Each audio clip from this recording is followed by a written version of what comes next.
মানুষ যেন সহজে প্রাথমিক আইনি পরামর্শ গ্রহণ করতে পারে, এক্ষেত্রে সরকারের লিগ্যাল এইড হেল্পলাইন আরো কার্যকর ভূমিকা রাখবে বলে ব্যক্তিগতভাবে একজন নাগরিক হিসেবে আমি সেটি আশা করি। আর্থিকভাবে অসচ্ছল হওয়ার কারণে বছরের পর বছর ধরে বিনা বিচারে কারাগারে থাকতে বাধ্য হচ্ছেন বা হয়েছেন। বাংলাদেশের রাষ্ট্র গঠনের ইতিহাসেও এই ন্যায়বোধ একটি শক্তিশালী প্রেরণা হিসেবে কাজ করেছে। এই লক্ষ্যে ইতিমধ্যে সরকার সংশ্লিষ্ট বিধিবিধানের প্রয়োজনীয় সংশোধন এনেছে। আমাদের সংবিধানের ২৭ নম্বর অনুচ্ছেদে বলা হয়েছে, সব নাগরিক আইনের দৃষ্টিতে সমান এবং আইনের সমান আশ্রয় লাভের অধিকারী। আমাদের সংবিধানের এই বিধান জাতিসংঘেও মানবাধিকারের সর্বজনীন ঘোষণাপত্রের ৭ অনুচ্ছেদেরই প্রতিফলন। বর্তমান সরকার বিশ্বাস করে অ্যাক্সেস টু জাস্টিস প্রতিটি নাগরিকের সাংবিধানিক অধিকার। রাষ্ট্রের কোনো নাগরিক অর্থের অভাবে আইনের আশ্রয় কিংবা ন্যায্য বিচার থেকে বঞ্চিত থাকবে, এটি একটি গণতান্ত্রিক রাষ্ট্রে কোনোভাবেই কাম্য বা প্রত্যাশিত নয়। রাজনৈতিক প্রতিহিংসার শিকার হয়ে আমাকেও দীর্ঘদিন কারাগারে থাকতে হয়েছে।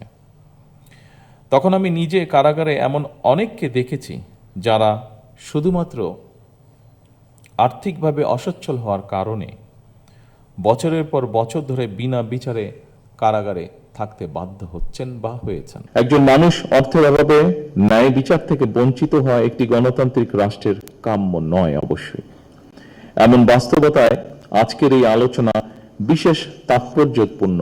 অবশ্যই সম্মানিত উপস্থিতিবৃন্দ, যে কোনো রাষ্ট্র এবং সমাজের অগ্রগতি ও শান্তির ভিত্তি হচ্ছে ন্যায় বিচার। সব যুগেই মানুষ যা চেয়েছে তা হল বৈষম্যহীন একটি সমাজ ব্যবস্থা। স্বাধীনতার ঘোষক শহীদ রাষ্ট্রপতি জিয়াউর রহমান বিচার বিভাগের স্বাধীনতা ফিরিয়ে দিয়ে দেশের ন্যায় বিচার প্রতিষ্ঠার শক্ত ভিত্তি স্থাপন করেছিলেন। সেই ধারাবাহিকতায় সাবেক প্রধানমন্ত্রী বেগম খালেদা জিয়া মানুষের ন্যায় বিচার পাওয়ায় সুগম করতে লিগ্যাল এইড ফান্ড তৈরি করেছিলেন। উপস্থিত সকল সুধীবৃন্দ, আমরা বিশ্বাস করি যে রাষ্ট্রে আইনের শাসন, ন্যায় বিচার এবং মানবাধিকার নেই, সেই দেশ কখনোই একটি গণতান্ত্রিক মানবিক রাষ্ট্র হতে পারে না বা হয়ে উঠতে পারে না। একজন মানুষও যাতে অর্থের অভাবে অ্যাক্সেস টু জাস্টিস থেকে বঞ্চিত না হয়, সেই লক্ষ্যকে সামনে রেখে সরকার লিগ্যাল এইড কর্মসূচি অব্যাহত রেখেছে। একজন ভুক্তভোগী টাকার অভাবে আইনজীবী সহায়তা নিতে পারবে না, এমনটা যেন না হয় সেটি সরকার চেষ্টা করবে সর্বতোভাবে নিশ্চিত করতে। আর্থিকভাবে সামর্থ্যবান নয় এমন মানুষদের জন্য অ্যাক্সেস টু জাস্টিস নিশ্চিত করতে সরকার সুনির্দিষ্ট পরিকল্পনা গ্রহণ করেছে। সম্মানিত উপস্থিতিবৃন্দ, ন্যায় বিচারের কথা শুধু আইনের বইয়ে নয়, এটি প্রতিটি মানুষের জীবনেই সত্য এবং বাস্তব হয়ে উঠুক, এটি বর্তমান সরকারের প্রত্যাশা। ন্যায় বিচার কখনোই কেবল আদালত কেন্দ্রিক নয়, কোনো প্রক্রিয়া নয়, এটি কোনো জীবন্ত মূল্যবোধ। এটি একটি জীবন্ত মূল্যবোধ যা রাষ্ট্রের প্রতিটি নীতি, প্রতিটি সিদ্ধান্ত এবং প্রতিটি প্রতিষ্ঠানের কার্যক্রমে অবশ্যই প্রতিফলিত হওয়া প্রয়োজন। ন্যায়প্রণতা তখনই অর্থবহ হয়ে ওঠে যখন আইন মানুষের উপর প্রয়োগের একটি যান্ত্রিক উপায় না হয়ে বরং তাদের মর্যাদা সংরক্ষণ এবং প্রাপ্ত অধিকার নিশ্চিত করার একটি গভীর নৈতিক অঙ্গীকারের রূপ নেয়।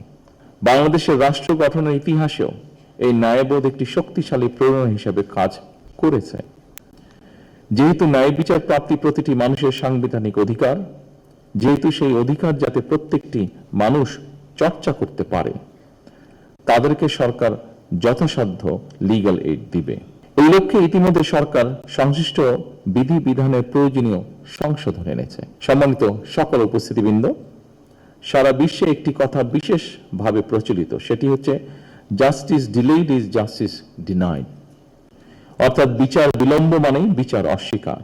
এই বাস্তবতা মাথায় রেখে লিগ্যাল এইডের মাধ্যমে মামলার আগেই মধ্যস্থতার মাধ্যমে বিরোধ নিষ্পত্তির উদ্যোগ নেওয়া হয়েছে, যার একটি ঘটনা আমরা আজকে এখানে শুনেছি। এই ব্যবস্থার মাধ্যমে ইতিমধ্যেই দেশের বিভিন্ন জেলায় কয়েক হাজার বা তারও বেশি হবে, হাজারেরও বেশি হবে, বিরোধ বিবাদ স্বল্প সময় এবং খুব কম খরচে আদালতের বাইরেই নিষ্পত্তি করা সম্ভব হয়েছে।